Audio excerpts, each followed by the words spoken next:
Shotgun with Charlie.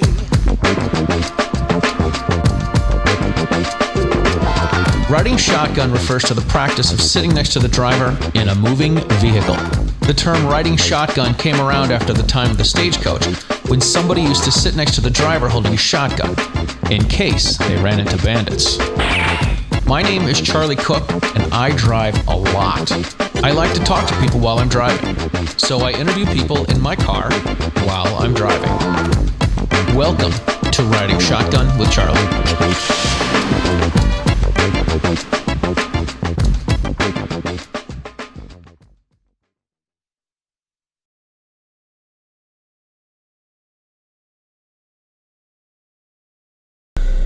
All right, ladies and gentlemen, welcome to this episode of Riding Shotgun with Charlie. Today we are outside of Clarkville, Tennessee, and I have with me Boge Quinn, who is the younger brother.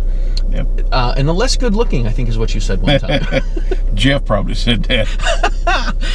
He's the younger brother of Jeff Quinn, and we're here in the hills of Tennessee. We are going to give each other some Lead Slingers hand sanitizer. So we'll put a little bit on your hands. This is a little bit watery. How's it taste? I'm sorry? How's it taste? No, I heard you. I said I'm sorry. Oh. Yeah, I don't know. Smells pretty potent. Put it behind my ear, see how that works. All right, we are, oh, sorry. Nice to meet you. Thank you very much. Nice to meet you too. Thanks for being on the show. Glad to do it. All right, let's do this.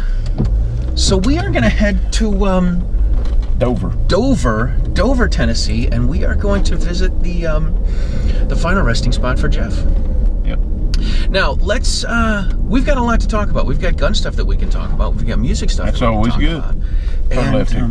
Turn left. All right, let's do this. So you guys grew up in Tennessee. Everybody shoots here. Everyone's got guns. Pretty much, yeah. Yeah.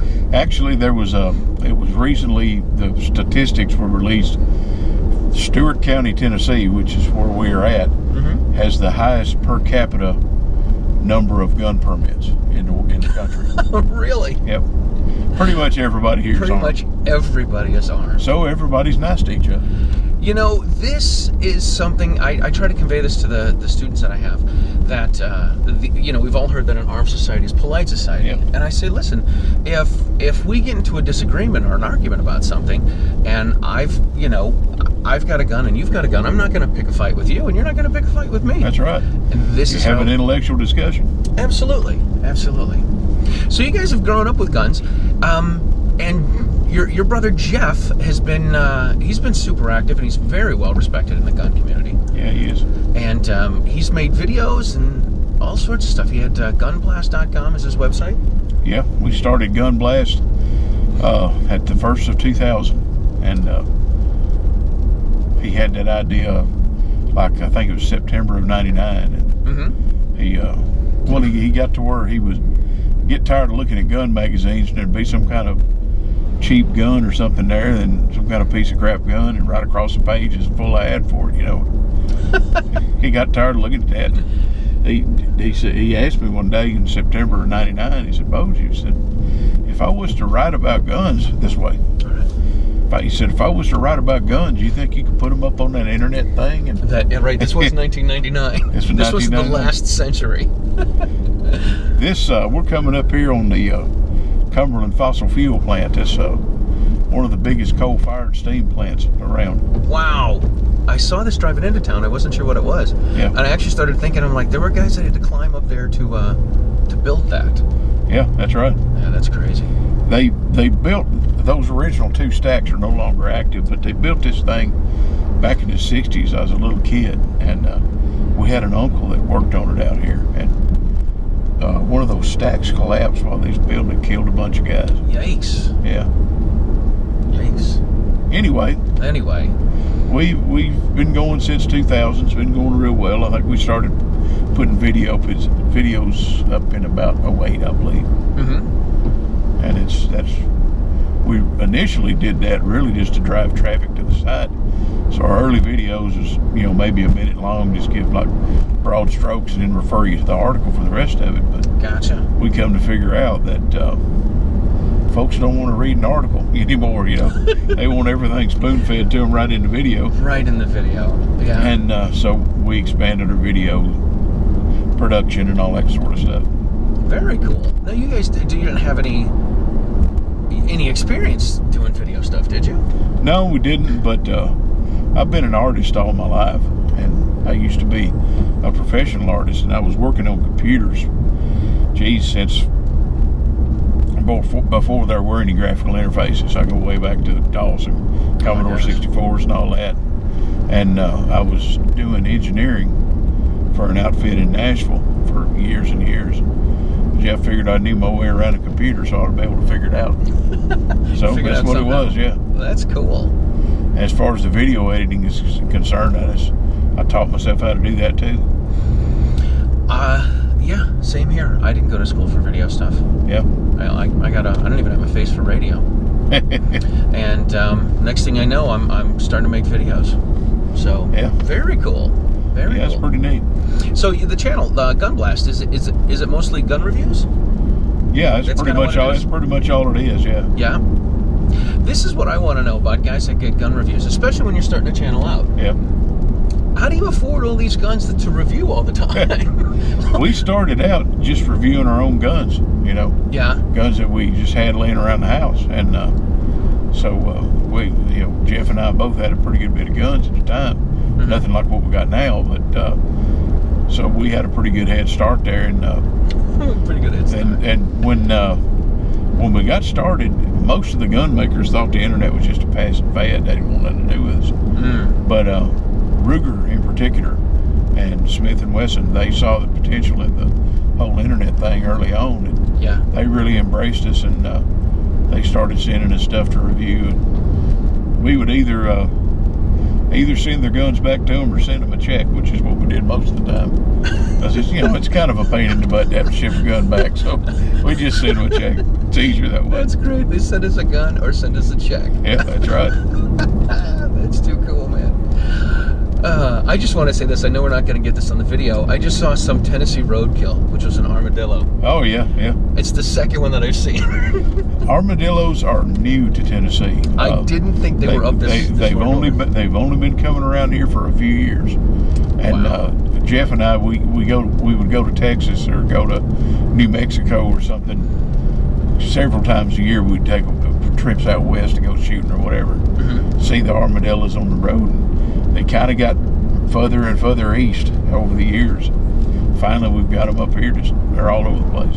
Unbelievable. Yeah, I really didn't think they were far enough in the south to see armadillos. Yeah, it's only been a few years they've been coming around here. Crazy. So you guys started a channel. What did you do before this? You were a computer guy? You said you've been a musician for a long time? Yeah, I played music since I was about 15 years old. Yeah? Been in different bands playing guitar, mandolin, banjo, different things like that. Very cool. Just always done that since I was a kid.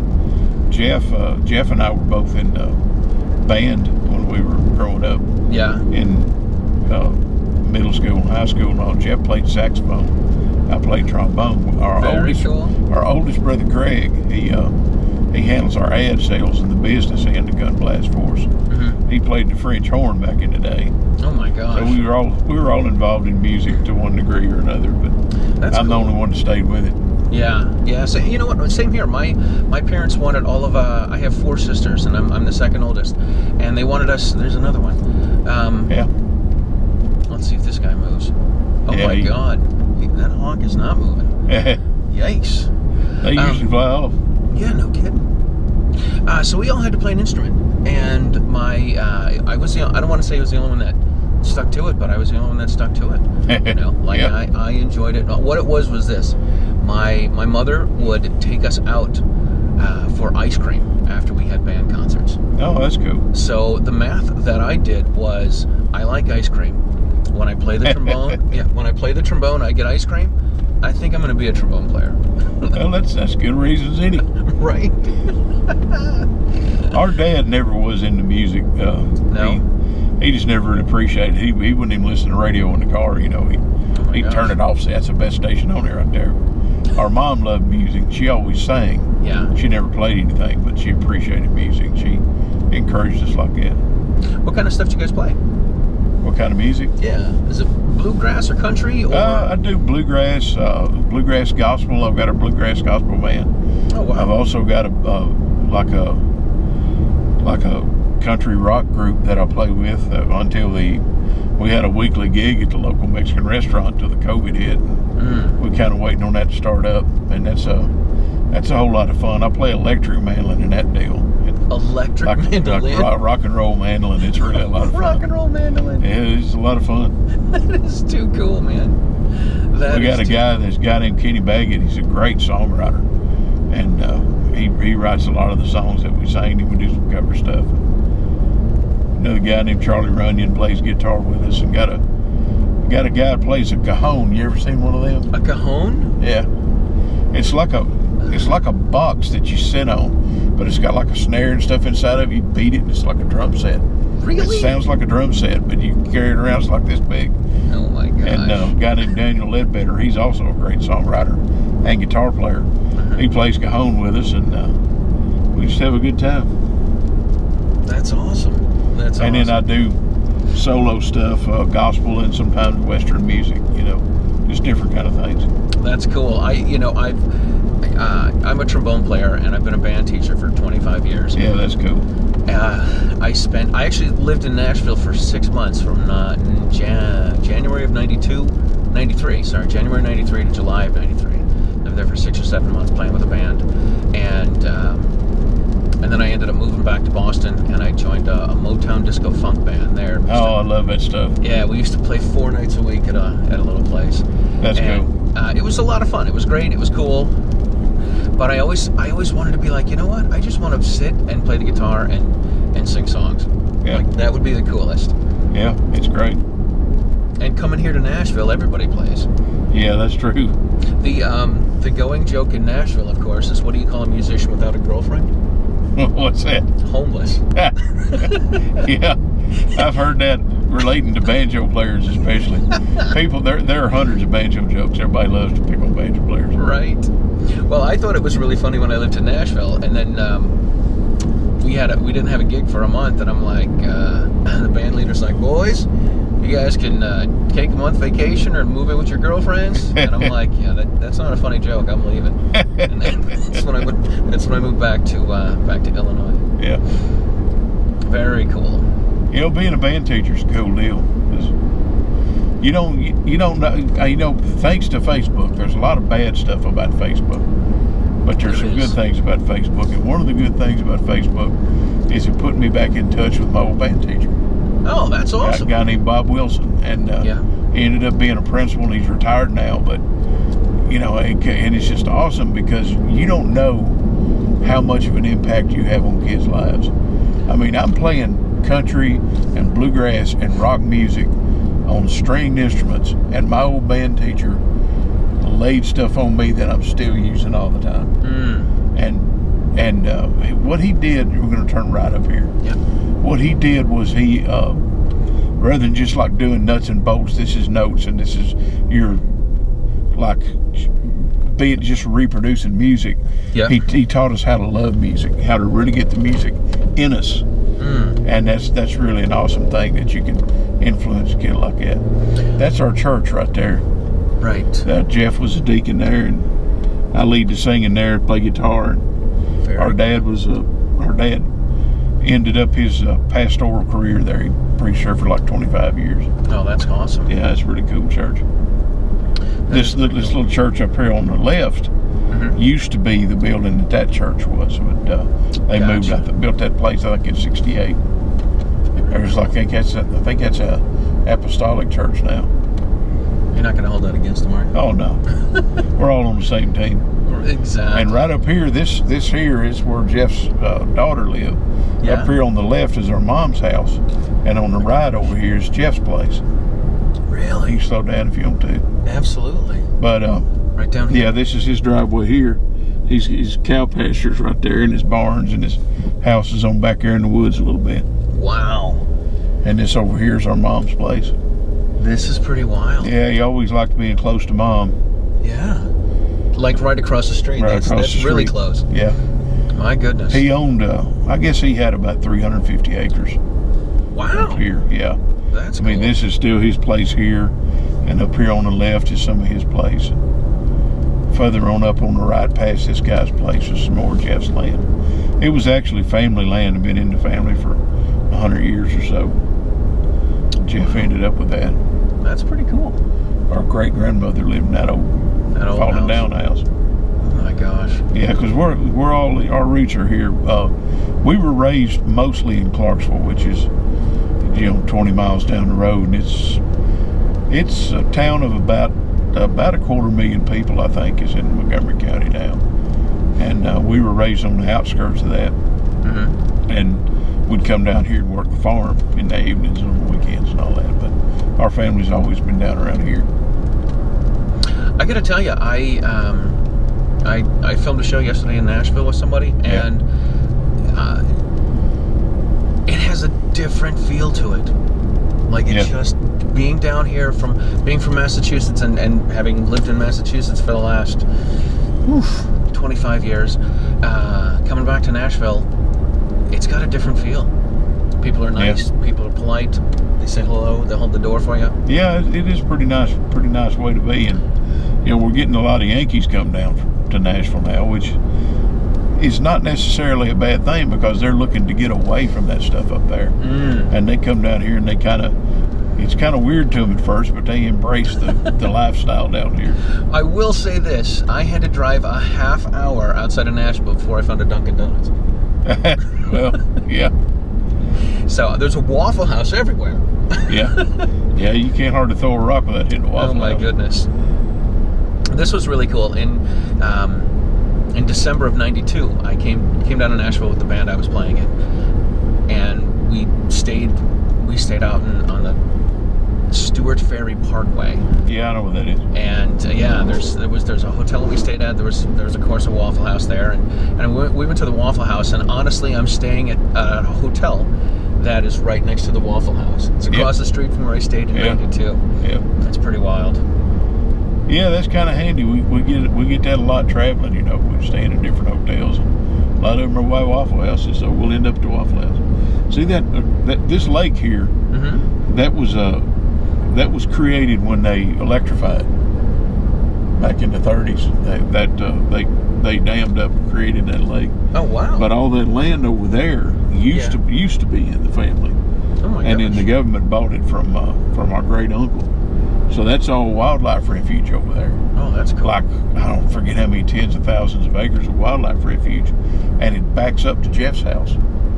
Wow. So there's nobody anywhere near Jeff. So for the hunting in back here is just awesome. Oh my gosh. Of course, you can't hunt on the wildlife without a permit, but there's plenty of family land back there that borders the wildlife, so nobody's hunting on it. So there's a whole lot of deer and stuff back in there. That's cool. Now, obviously, being from the South, you're a big hunter, I assume, living out here? Yeah, not as much as I used to. You know. I've always been more of a shooter than a hunter. I mean, I hunted deer and hunted rabbit and squirrel and all that kind of stuff, but I've never been like on a Africa hunt or anything like that. I think it'd be kind of cool to go on something like that. It would be kind of cool to do that, but I don't expect I ever will, because I'm too old and fat for that now. I don't think I could be humping it over the savannas or anything like that hunting for an elephant. Yeah, I hear ya. Hunting for me, I went through the stage where I wanted to be a hunter, and I got a bow and arrow, and it was after I got into gun stuff, and it was a logical progression. You become a gun guy, then you become a knife guy, then you become an archery guy, and hunting to me was just sitting in a tree stand, taking a nap, dropping a book, wondering what the hell I'm doing. I always was more of a handgun guy myself. I mean, I've got some rifles and I've hunted with rifles, but I always enjoyed hunting with a handgun, going back to when I was a kid. Hunting with a handgun? Oh, yeah, it's a lot of fun. What kind of stuff do you hunt with a handgun? Oh, anything. You can hunt with anything else, You use a big bore handgun on a deer or whatever. Wow. There's guys that handgun hunt for elephant and all kind of stuff like that. You can hunt anything with the right kind of handgun. It takes a little bit more skill because you can't get as long a shot. Right. This is an old pig iron furnace. A pig iron furnace? It's an old pig iron furnace. They used to forge iron in that thing. And after the war between the states, there were more iron furnaces in this county than there were anywhere in the South. Oh my and gosh. There was a lot of gun making activity stuff going on down here, and the Yankees blew them all up, except that one. And that's the only intact one around these parts. I don't know why they didn't blow that one up, but it's an interesting thing. There are a lot. We always called them cinder rocks when we was little, like bluegrass stone that came from being forged into pig iron furnaces, and they're everywhere. What do they call them? Pig iron furnaces? I'm not sure. That's just what they call them. That's just what. All right, that works. Cousin lives up there. We got kin folks lives all over the place down here. Yeah, it's a different feel down here than it is somewhere else. Yeah, I love it. I'm okay with it too. My daughter's thinking of coming to college down here. Oh yeah, where at? She's thinking of going to Belmont University. Oh, it's a great school. So I went by there yesterday just to check it out. Yeah, that is a really respected place there. It's a good school. Yeah. There's several good schools down here. I was actually thinking, I'm like, you know what would be cool in the grand scheme of, the life of Charlie is to, if my daughter goes to college down here, if I could move down here, maybe get her some in-state tuition, but they don't do that. They don't do that? They don't. Well. So, we'll see what happens. But yeah, just being down here for the last day, I'm like, God. What's she wanting to study? She wants to study music. Oh, great. Yeah, Belmont's great for that. Yeah. Yeah, it would be cool to move back here and just have a different it's a different way of life. Yeah, it is. Everything's kind of a little bit slower, which is how I like it. It is good. It is good stuff. So let's get back to the GunBlast. Okay. You guys started the website. Yeah. And then you had articles as well? Yes. Yeah, and everything we've ever put on there is still on there. Oh, very cool. There's an archive page that's got like, I don't know, geez, a couple thousand articles in it. That's awesome. And, we put out a lot of stuff back before Jeff got sick. He was pretty prolific, and of course things slowed down a lot when he had to slow down. But yeah. Picking it back up now. Well, that's good. That's good. I was just on the phone with Kevin Sona from Florida Carry, and he's like, you make sure you tell Boge that I love all the GunBlast stuff. Oh, I appreciate that. Thanks, Kevin. Yeah, he's a great guy.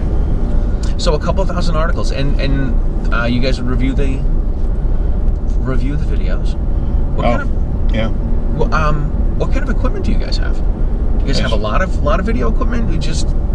No, not a lot actually. We've got a couple of video cameras, is about it. And sometimes I'll shoot two angles, and Jeff decided here a while back he wanted to start putting some slow motion in them. So oh man, we got some friends at the Outdoor Channel, and he was talking to them about equipment. And the guy said, "Look, you can spend 10 grand on a really nice slow motion video camera, easy, or you can use your cell phone." Because if you got a good cell phone, you can shoot some pretty good quality slow-mo video. So we actually use I've got a Samsung Android, and we use that for the slow motion stuff. Now it's really not that much equipment involved in it. Yeah. We bought studio lights and all that kind of stuff, never use them. Yeah, well, I'm using natural lights, so when we're going over a covered area. Right, this is the graveyard. Oh, okay. Let's You want to turn in? Yeah, if you don't mind. It's this next drive right here. All right. That's Stewart County Memorial Gardens. Yep. All right, lead the way. Okay. See that fresh grave right there? Oh my goodness. That's Jeff.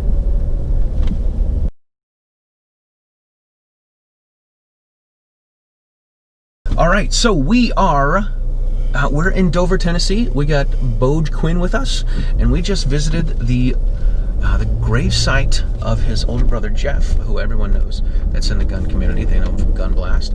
And I don't know if a lot of people knew about Jeff's health, but you were just saying that it's yeah, he was back in 2013. We had a really bad flood come through this part. A lot of folks know about the flood of 2010 that took out a lot of Nashville. Yeah. But we had a flood here in Stewart County in 2013 that was really devastating. And Jeff's bridge washed out. Our mom's house flooded. Church flooded. A lot of stuff right there in that area, just completely flooded out. It didn't get to Jeff's house because he sits up on a hill, but it took out his bridge, a big old steel and concrete bridge.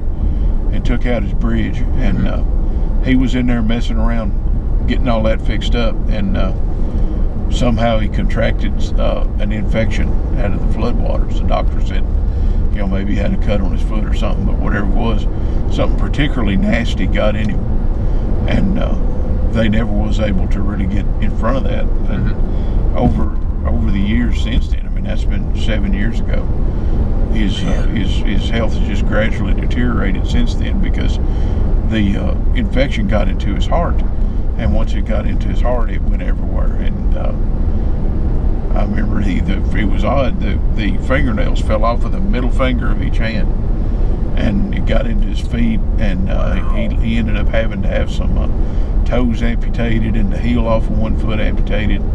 Finally, I mean, this is over the course of years. His kidneys shut out on him. The last few years he'd been on dialysis and on the kidney transplant list. Had about 20 heart attacks. Honestly, yep. Whoa. He had a bunch of heart attacks, and it was all related to that. And finally, it got into his right leg so bad they had to cut that right leg off. And oh my God. It got into his hands. He was about to lose his hands, and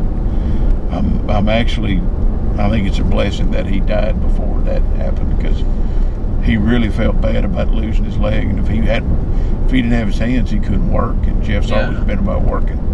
I mean, working the crops and working cattle and whatever. You know, he would be devastated without his hands. One of the phrases you used while we were outside was strong as an ox and work like a horse. Yeah, that's right. He always was. And it was really hard to see him get down to where he couldn't do hardly nothing. You know, the last video that he shot was, I think, it was a Henry lever action with the black stock and 357 Magnum, and had a little bit of rail on it and stuff like that. Neat little gun, but he couldn't even hold it. His hands hurt so bad. His grandson did the shooting in that video. Jeff did the talking, and it was really hard to see him go down to that point, because he'd always been strong, and he'd always taken care of everybody. I mean, Jeff had a huge garden out by his house, and he fed, you know, pretty much anybody that wanted something to eat. You know, he'd let them get in his garden, or he'd pick it for them, bring them to him if they wasn't able to. He was always about taking care of everybody else, and to see him get to where he couldn't even take care of himself, that was a hard thing to do. And it was actually merciful that he died when he did. He had a lot of pain, for several years, and he's not in pain anymore.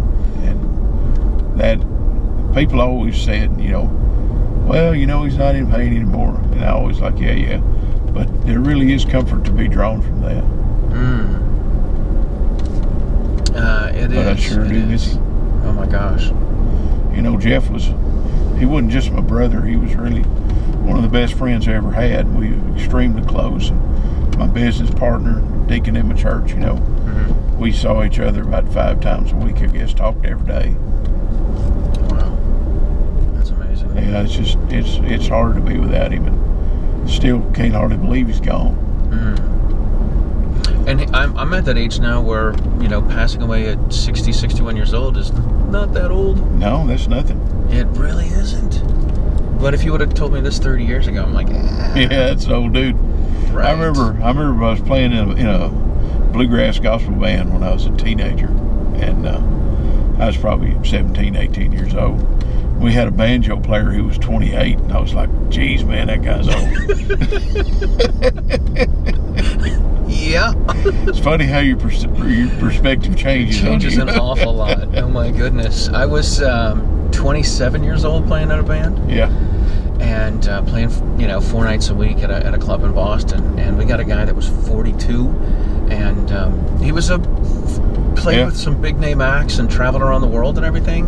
And I'm like, 42? What's he like? He's the old creepy guy at the club. But he just, yeah, exactly, at 42. And I'm like, yeah, I'm older than that now. Somebody asked me a long time ago, you know, a few years ago, like, hey, you want to join a band? I'm like, yeah, I don't want to be the old creepy guy. I really don't. Of course, I did tell one of my friends one time, I said, I've waited a long time to become a dirty old man. That's right. No, Jeff had that perfected. Oh man! So you're gonna keep GunBlast going? Yeah, I am. One of the last things that I think probably the next to the last conversation that I had with Jeff, he couldn't hardly even talk, but he told me, he said, "Boge, whatever you got to do, keep it going." So that's cool. I'm working on that. I've had some friends from around the industry that have helped wanting to pitch in articles and things like that. I'm out in front of the camera now and writing and shooting the videos and stuff, which I'd done a few here, sort of the last more recent times. Yeah. Because Jeff wasn't putting up any content there for a long time, so I was really just trying to keep the lights on at GunBlast. Yeah. But I'm gonna have to step up my game and do my job and his both.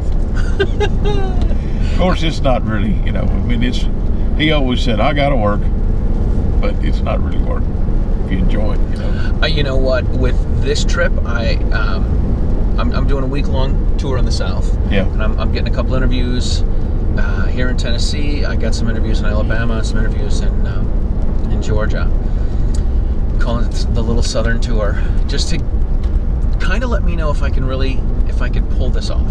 Is kind of what it comes down to. Yeah, and I was telling some friends, I'm like, I'm a little concerned because I have to go be riding shotgun Charlie instead of Charlie, the guy at home. Right.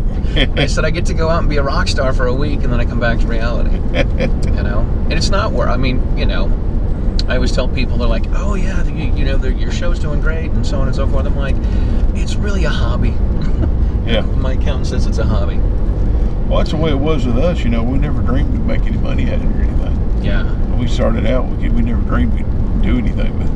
I remember, I forget what year it was, but back in the early 2000s, we used to get reports from Network Solutions, that was running the internet back in them days, and they would tell us how many hits we was getting and all that kind of stuff. And I remember one day we got 8,000 hits. Wow. So I called Jeff on the phone and said, Jeff, we got 8,000 hits yesterday. Yeah. And he's like, oh man, you're kidding. Of course, now you're way up in the millions every day.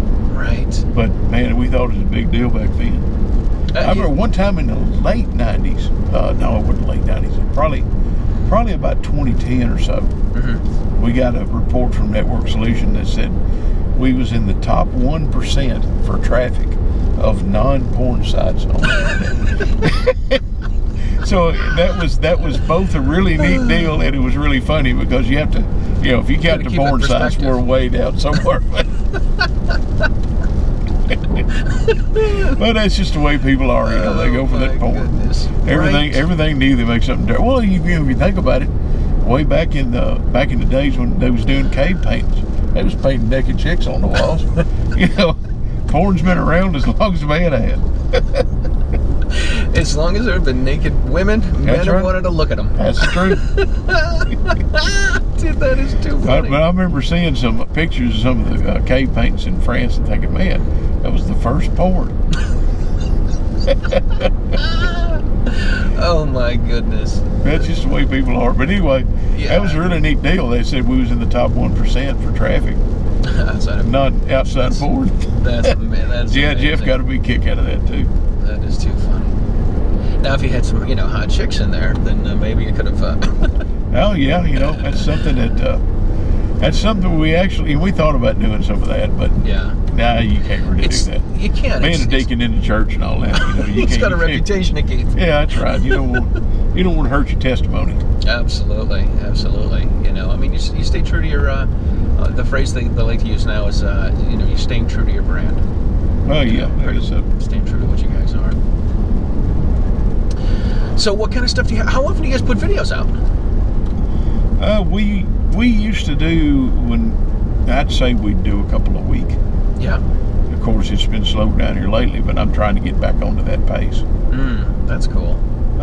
If I could get one a week up, I would be satisfied with that, because I'm going to turn right up here to the left. Yep.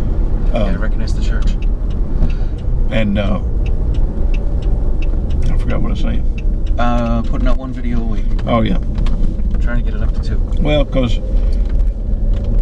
we would do a couple of videos a week back, a few years ago, and it was kind of easy on each of us because, Jeff we'd go shoot a video and it would take half an hour, and then his part of the video was done, but I'm just starting, and just, oh my gosh, there's a lot of time involved in editing the videos. Yeah. And uploading the videos too, because where I'm at, I got a DSL line. It's a 10 meg download, 1 meg upload. That's pretty good for around here. Oh, man. But to upload a 1 gig video takes a while, Yeah, and I know this from my experience. If there's a break in the internet connection, yeah, you go back to go and start over. Yeah, it takes a long time to upload a video. We've got broadband coming into Carlisle right now. Yeah. Like a fiber optic. So hopefully it won't be too long before it gets out to Cumberland City. What one video guy to another video guy? What's the worst part's the editing, isn't it? Yeah, there's a lot of work in the editing. It's a lot of time consuming. Yeah, it is. There is a lot of time in that. It's, because I always put like close-up shots of the guns. Yeah. Zooming in on the different features of the guns and stuff like that. You put together the video segments, you edit out the stupid parts. Not me. I leave the stupid parts in. A lot of times I'll put like an outtake on the end of a video. Oh, that's cool. Of something funny Jeff said or something that I didn't use in the video, and just to kind of encourage people to watch the whole thing. Oh yeah. If they know what's coming. Yeah. Yeah, because cool. And they never know. Right. Some of them have it, some of them don't. But if they watch to the end, they get like a little Easter egg there. So that's cool. I always like to do that. The mechanism that I see, Jeff took most of the pictures, the still pictures, and he would send them to me after I get through shooting the video. So I use his still pics and my video clips, put everything together. And while I'm doing that, he's working on the article, and then we get everything up because he did, and I do also. You do most of your shooting, like your group shooting and stuff like that, before you shoot the video, because you can't really report on a gun in a video unless you've done the shooting. Unless you've done right. Yeah. So the video is the last thing we would do, and that sort of allowed me and Jeff to work on them at the same time. Gotcha. And so that sort of saved that time. And of course, can't do that now, but it takes so long to upload a video for me that by the time I can get my video uploaded, I have my article written. So that kind of works out okay, I guess. Yeah.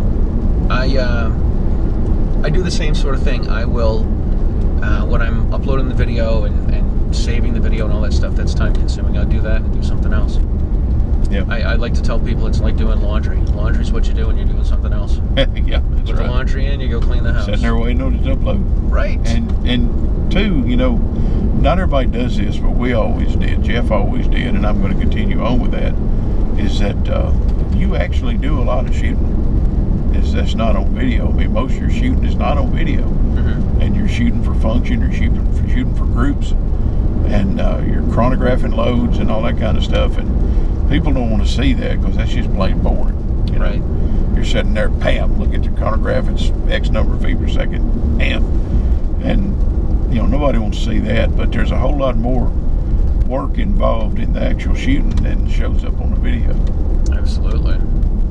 But that's the way it's got to be. I mean, if you're going to give an honest report on something. And that's another thing, too.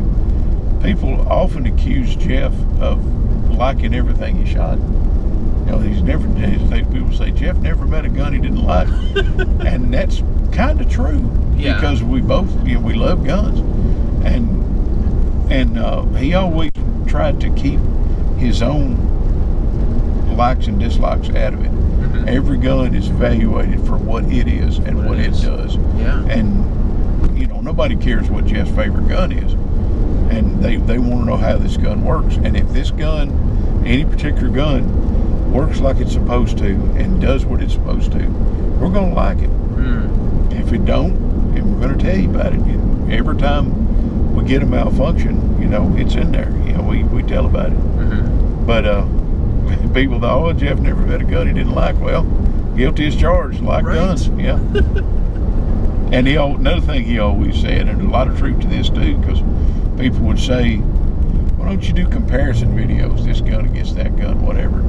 He never believed in doing that because he said it would be extremely presumptuous to pick a gun for somebody. I mean, sure. So it'd be like picking somebody's wife or dog out for them, you know. Yeah. And so all you can do is just tell what this gun is, what it does well, what it doesn't do as well, and let them make their own decision. And I think that's something that people respected about Jeff, because it wasn't about Jeff. Yeah. It was about the guns. And we do our SHOT Show videos.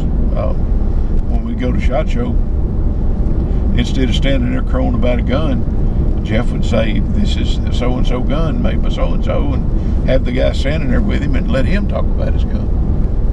Because he's the one that knows about the gun, he makes them. Right. And because he believed in it being about the guns and not about him.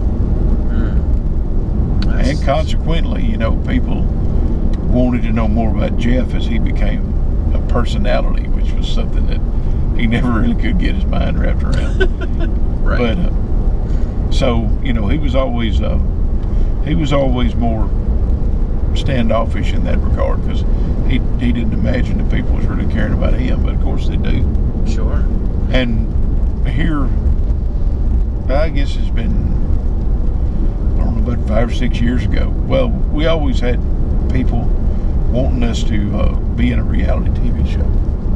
We've had so many Really? offers. We've had so many offers for people wanting us to do a reality show. Yeah. And we just wouldn't do it because then things are just foolishness, you know. I hate that stuff. Right. And finally, there was a New York production company that approached Jeff and caught him on a good day, or he really liked him or something, and he agreed. So they sent a film crew down here from New York City, and oh my gosh, spent a few days with us shooting guns and stuff like that.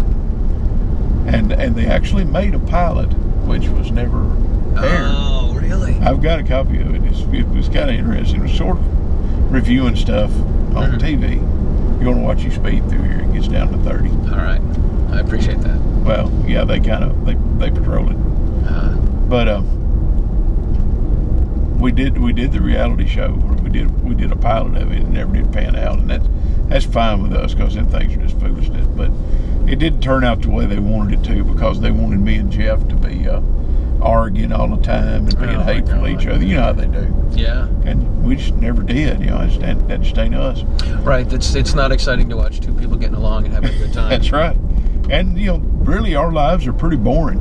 So, and you know, they wanted us cussing and carrying on and all that kind of stuff, and we weren't going to do that, because you know, it's you've got to be genuine. Well, yeah, you got to be genuine, and too, again, like going back to what we was talking about a while ago, you don't want to be harming your testimony as a Christian. Absolutely. So that never really worked out, but it was fun to deal with them people, and they turned out to be really nice folks, and they never shot anything before. And there was the producer was this little old gal. She was a really sweet girl, but she'd never held a gun in her life. Oh my God. So we gave her a 500 Smith & Wesson Magnum. Oh no. And how did that go? She loved it. She loved it? She loved it. She said, oh man, that's great. And the cameraman for the thing, he goes, right. We're sitting down there shooting, and that's back when they had those slide fires. You remember those things, them bump stocks? Oh yeah. Yeah, we let them shoot one of them, and they just had a great time with it. Oh my gosh. That cameraman, he kind of sat back and said, man, that sounds like freedom. And I said, man, I couldn't have said that better myself. That is awesome. Anyway, it was kind of a fun thing to do. Never panned out to anything, but it was just like Jeff just never would believe that anybody was that interested in us. Right. But people did get interested in Jeff, because you know, you watch hundreds of videos, you feel like you kind of know. You know somebody. Oh my God, absolutely. I know I've interviewed a couple people that I listen to their podcasts, and one of them was Ken Blanchard, who's the black man with a gun, and I listened to his show for years. Same thing with Anthony Calandra from the Gun for Hire podcast, and I remember emailing Ken Blanchard. I'm like, hey, I'm going to start this show. I'm going to call it Riding Shotgun. I want to come down to DC and I want to interview you. And he's like, all right, sounds cool. And I was telling one of my friends that I was going to do this, and she's like, what are you doing? She's like, you're going to get a complete stranger who you know is into guns, and you're going to get in the car with him, and he knows you're into guns, and you're going to drive around Washington, D.C.? Yeah. She's like, that seems a little crazy. I'm like, I don't think so. That's the least crazy thing in the world. Right. Ken's got a great phrase, and I love Ken for it. It says, anyone that gives you a gun is family, and anyone that wants to take a gun is an enemy. That's a good way of putting it. And that's really what it comes down to. I don't know if you're armed right now, but I am. Yeah. And Tennessee is free America. That's right. Not only would I never hurt you, I'd make sure nobody else did. Absolutely. I mean, that's just the way gun guys are. It really is. The guys you got to worry about are the guys who aren't gun guys who end up with a gun. Because they don't have the mindset, they don't have the temperament for it. All they got is a weapon. Yeah. And that's the guys you got to worry about. Yeah, which brings us back to an armed society is a polite society. Exactly. I stopped driving, not that I was an aggressive driver, but I stopped driving aggressively. Tailgating people and all that sort of. I stopped doing that after I started carrying a gun on me. Like, I don't want to get into some argument with some dude on the side of the road. I had a good friend, a really close friend of mine that, this is it right over here. Yeah. A really close friend of mine that he wanted me to help him pick out what kind of gun he wanted because he's getting his carry permit. Great guy, great musician, guitar player, used to be in a band with me. And I said, man, you don't need no gun. He said, what are you talking about? And I said, he had this incredibly volatile temper. Oh, and I said, first guy cuts you off in traffic, you're gonna shoot him. Yeah. And he thought about it a minute. He said, yeah, you're probably right. So he decided it wasn't such a good idea after all. He'd keep one in his house, and that's cool. Yeah. But he didn't need one in his truck. I got a friend that's the same way. Yeah. He is way too hot-headed about stuff, and I'm like, dude, you should get into it and get your permit and everything. And then we start talking about stuff. I'm like, yeah, dude, you don't have the temperament where you should be carrying a gun. That's right. All right. You got to be chill. You do. Listen, we need to wrap it up. How can people find? How can they find you and Jeff's legacy? We are gunblast.com. Just that simple. GUNBLAST.com. And we have a YouTube channel. We'll put a link. Which is gunblast.com with the dot spelled out. Yeah. And we link all of our videos on our website. And so gunblast.com, you can get to our YouTube videos there too. And those of you that don't know us, I hope you do get to know us. Because we really always, we meet people everywhere we go, and people would be reticent to come up to us like a SHOT Show or something like that. Because, you guys meet people all the time. We love that. And we love people coming up to us and say, man, I love your videos, love your articles. Usually videos. We probably get 100 people saying, man, I love your videos, 3 for one that says, I love your articles. But that's okay. That's all right. And I've had people coming up to me in the last few years talking about how much they love my music. That's awesome. That's pretty cool too. Yeah. That is cool. Well, we love our readers and our viewers, and it's always been something that we've really enjoyed doing, and it's been a great blessing that we've been able to do it and make a living at it. And Jeff used to put in. He had a residential window company. And he did that for years and years, and I was a computer draftsman and all that, and it got to where we had to decide if it's going to be guns or the day job. It wasn't a very hard decision to make. It's not a hard decision, right. And we've always been real thankful for that. It's been a good life, and we had a good time together while Jeff was alive, and hopefully still have a good time now that he's gone. That's just amazing. Thank you so much for being on the show. Thank you very much. I want all of you guys to check out the Riding Shotgun with Charlie on YouTube, on Gunstreamer, on Apple Podcasts, on Spotify, and on iHeartRadio. Also check out the Self-Defense Radio Network, SDRN.US is the website for that. That is all of your pro-freedom podcasts in one place. This has been great. Again, thank you so much for doing this. Oh, I really enjoyed it. I appreciate it. Oh, I enjoy your channel too. Oh, I didn't really know about you till you contacted me, but I watched a bunch watch your videos. Well, I'm honored. It's pretty cool. The whole idea of just riding around and chatting is pretty cool. I'm trying to remember the thing that I came up with a line, and people are just they're a fly on the rear fly in the rear view mirror. That's all it is. Yeah, it's pretty neat. That's a good idea. It's too. It's not easy to come up with an original idea for a gun channel anymore. Yeah. And that's a good idea. Yeah. I can't wait to cash in on it. Yeah. Good luck to you. Thank you, man. Thank you so much. We'll see you guys next time. All right. Take it easy.